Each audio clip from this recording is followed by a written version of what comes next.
The House of Commons National Security Committee will conduct a probe on how 2 accused terror suspects got into the country. Committee members voted this morning to call a number of witnesses, including several cabinet ministers and government officials. The case involves Ahmed Fouad Mostafa Eldidi and his son Mostafa Eldidi. Both were charged last month with planning an attack in Toronto on behalf of ISIS. And that has raised questions about how anyone with such alleged ties was able to get into this country. CBC's Janice McGregor has more on the committee's decision. Well, as troubling as the alleged terror plot in Toronto is, what parliamentarians are most concerned about is something else that appears on the charge sheet, specifically for the father of this pair. It has to do with an assault that occurred outside Canada in June of 2015 at the direction of, excuse me, I'm quoting from the charge sheet here, at the direction of or in association with Islamic State, the terrorist group. And even though it took place outside of Canada, it is a criminal code offense. Now, there is video that shows a man dismembering a prisoner of the Islamic State with a sword. This video, authorities believe, is video of Mr. Eldidi, the father. When news of this hit the media, politicians became very concerned, particularly because at some point, and the timelines are unclear exactly when, but at some point, these 2 individuals immigrated to Canada, and the father has Canadian citizenship. So we saw the Conservatives first, then the NDP last week call for a committee probe to look into how this could have happened, how this flew under the radar of authorities. I'll show you the witness list here. The meeting today, actually, no one stood in the way of this, but here is what the committee wants to do as far as who they want to hear from. Public Safety Minister Dominic LeBlanc, Immigration Minister Mark Miller will also testify. They also want to hear from Ralph Goodale. Now, he was the Public Safety Minister back in 2015. He is now the High Commissioner for Canada to the UK.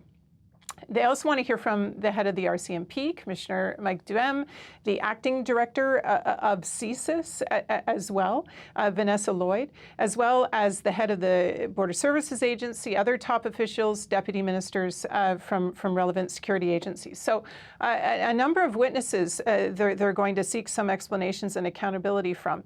I should note, though, that the 2 ministers here, when the idea of having a committee probe was first, floated by the opposition, they suggested that this would interfere with the work of security agencies, and they accused the opposition of just wanting to score political points.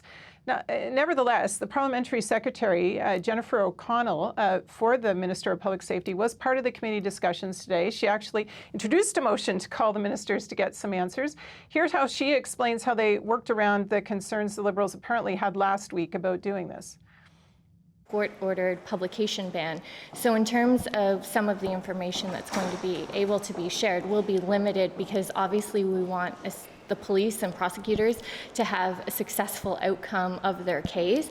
But in terms of the overarching issues around national security and keeping our communities safe, it's a conversation we're always welcome to have. So Janice, what happens next when it comes to this probe? So there's going to be 6 meetings. The first 2 of them will be the end of August, last week of August, so you can mark your calendars for that. It was interesting. After sort of a fairly short meeting today to agree to have this probe, we did see some jostling between opposition parties for taking credit as to whose win this really was. This is Conservative Frank Caputo talking about what they want to learn from this. Well, at the end of the day, it was Conservatives who first brought this forward. We need answers, and we don't have answers right now. We have somebody who was reportedly with ISIS, committed atrocities overseas, allegedly, and not only were they admitted into the country, they were given citizenship. And now we have information from our allies that the Canadian government knew about this. This is a colossal failure, and we need answers. That's why we want to have Minister LeBlanc, Minister Miller, with respect to public safety and immigration, come forward, because thus far the government has given no answers.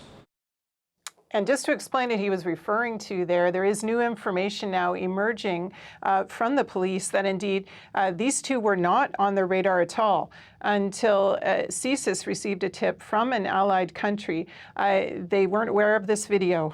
So, you know, a lot to ask about how this could have happened. Separately, the Eldidis, around now actually, are expected to be in court this afternoon as their process unfolds with all these charges, including the ones to do with the plot for a terrorist attack in Toronto. They, of course, deny all the charges against them, and the father has said, particularly the son, has not been involved in any of this.